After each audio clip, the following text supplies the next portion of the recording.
Les personnes qui ont un problème d'identification et d'appartenance sont tentées par l'astrologie. Parce que l'astrologie leur apporte une sorte de démonstration. Vous êtes né à tel moment, donc vous êtes de tel signe. Donc vous avez ceci, donc vous avez cela. Ils ont besoin de cette espèce de base scientifique, entre guillemets, astronomique, et qui leur permet de se relier à quelque chose.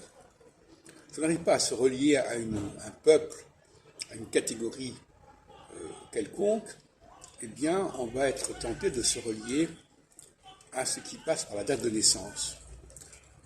Quel signe de naissance, quelle position planétaire, etc. Donc, il y a un problème, il y a une crise d'appartenance, une crise identitaire, qui conduit à une certaine forme d'astrologie. Je vais dire une certaine forme d'astrologie. On peut très bien ne pas croire au thème natal et penser que parce qu'on est justement, on appartient à telle catégorie, on dépend de telle configuration astrale. Donc on peut inverser la problématique. C'est le contraire.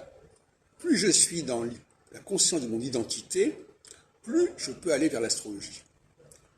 L'astrologie globale, l'astrologie collective, l'astrologie mondiale. Et moins je suis conscient de mon identité, moins je suis en accord avec une quelconque identité sociologique, historique, religieuse, plus je vais être tenté par le thème natal. Alors c'est paradoxal, le thème natal, c'est pour les gens qui ont un problème identitaire, mais le thème natal ne résume absolument pas ce qu'est l'astrologie. On peut une astrologie identitaire, justement, qui ne passe pas par le thème natal, qui ne passe pas par la date de naissance.